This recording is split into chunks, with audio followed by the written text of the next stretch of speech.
नमस्कार दोस्तों, तो आज हम डिस्कस कर रहे हैं बेसिक प्रोपोर्शनलिटी थ्योरम।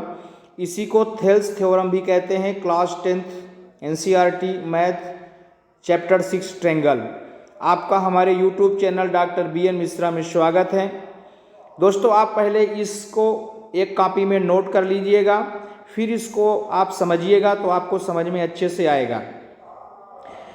तो बेसिक प्रोपोर्शनलिटी थ्योरम है कि अगर कोई ट्रेंगल है ABC और किसी इस ट्रेंगल के किसी एक साइड हमने यहाँ पे ले लिया BC के पैरेलल एक हमने लाइन ड्रा किया DE, तो ये DE जिस पॉइंट D और E पे कट करता है तो ये जो डिवाइडेड पॉइंट का रेशियो है ये सेम होगा। If a line is drawn parallel to one side of triangle, ABC में जो ये साइड BC है इसके पैरेलल हमने एक लाइन DE को ड्रा कर दिया। अब DE जो है D और E पे कट करता है, तो जो इसके दो पार्ट हो गए, एक पार्ट हो गया AD और DB, इधर का पार्ट हो गया AE और EC, तो इन दोनों का जो रेशियो है ये सेम होगा। ये हमें प्रूफ करना है। तो सबसे पहले हम देखेंगे कि हमें गिवन क्या है, इसका पैटर्न है। पहले गिवन लिखते हैं, फिर टू प्रूव लिखते हैं, फिर प्रूफ लिखते हैं। तो गिवन में वो चीज़ लिखी जाती है जो कि क्वेश्चन में गिवन है। तो क्वेश्चन में गिवन है ट्रेंगल ABC एक ट्रेंगल है, इसमें DE जो है BC के पैरेलल है, यहाँ से आप देख सकते हैं। और जो DE है ये AB को पॉइंट D पे इंटरसेक्ट कर रहा है और AC को पॉइंट E पर इंटरसेक्ट कर रहा है। अब हमें प्रूव करना है कि AD upon DB equal to AE upon EC, जैसा कि हमने डिस्कस किया। यहाँ से देख सकते हैं एक पार्टीशन है AD, तो ये जो AD का पार्ट है और जो पार्ट है BD का पार्ट इक्वल टू AE का पार्ट अपान EC का पार्ट, ये हमें इक्वल प्रूव करना है। अब इसके लिए हम कुछ कंस्ट्रक्शन करेंगे।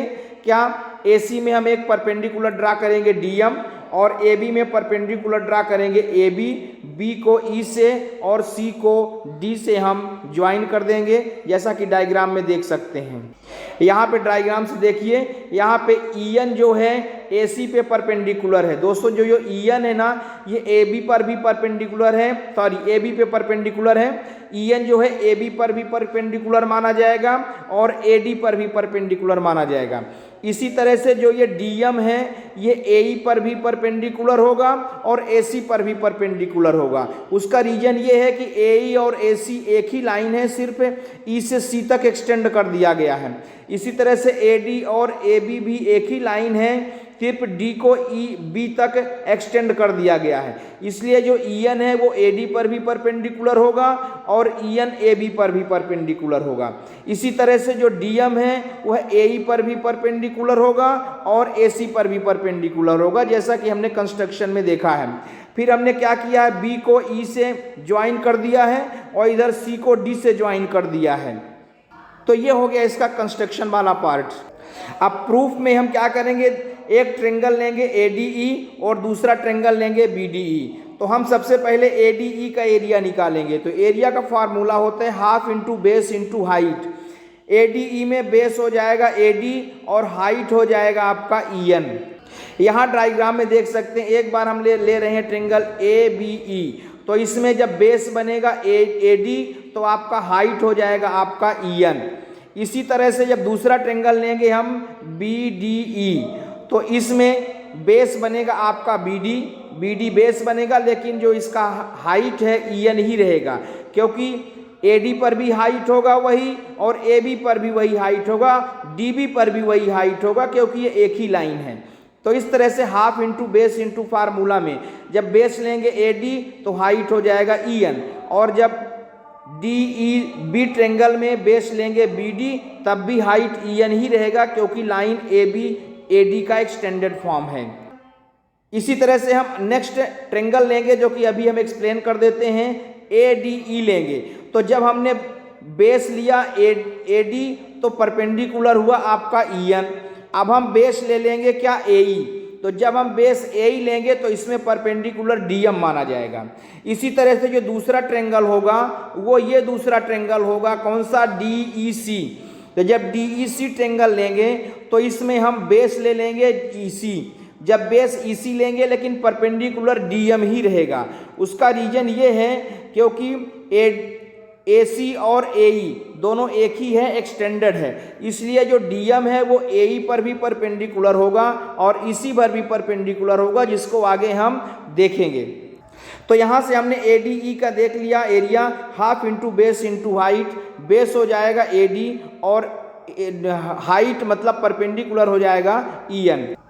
इसी तरह से हमने जैसे अभी डिस्कस किया BDE के लिए भी, जब बेस बनेगा DB तो हाइट EN ही रहेगा। इसको ले लिया इक्वेशन सेकंड।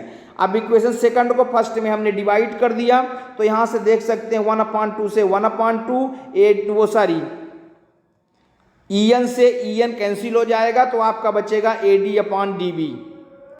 फिर इसके बाद हम फिर से ADE ट्रेंगल लेंगे और DEC ट्रेंगल लेंगे। तो अब हम ADE ट्रेंगल में बेस ले रहे हैं AE, जैसा कि हम डायग्राम में देख सकते हैं। यहाँ देखिए बेस हम ले रहे हैं AE, जब हम बेस AE लेंगे तो इसका परपेंडिकुलर हो जाएगा DM, जब बेस AE लेंगे तो यहाँ से देखिए हमने बेस लिया AE तो परपेंडिकुलर हो गया आपका DM। इसी तरह से हम नेक्स्ट ट्रेंगल लेंगे DEC, इसमें हम बेस ले रहे हैं EC तो परपेंडिकुलर हो जाएगा DM। जैसे यहाँ से देखिए हम बेस ले रहे हैं EC तो परपेंडिकुलर DM हो रहा है। उसका रीजन ये है क्योंकि अगर बेस EC है तो परपेंडिकुलर DM होगा, अगर AE है तब भी परपेंडिकुलर सेम होगा, क्योंकि AC, EC और AE ये तीनों एक ही लाइन है।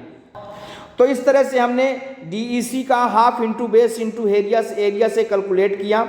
अब हम क्या करेंगे, डिवाइड करेंगे।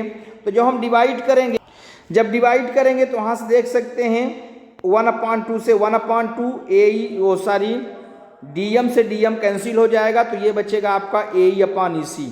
तो यहाँ से ADE/DEC इक्वल टू आ गया AE/EC। अब हम जानते हैं कि जो BDE है और DEC है, इन दोनों का बेस DE है और ये दोनों ट्रेंगल जो है BC और DE दो पैरेलल लाइन के बीच में बने हुए हैं।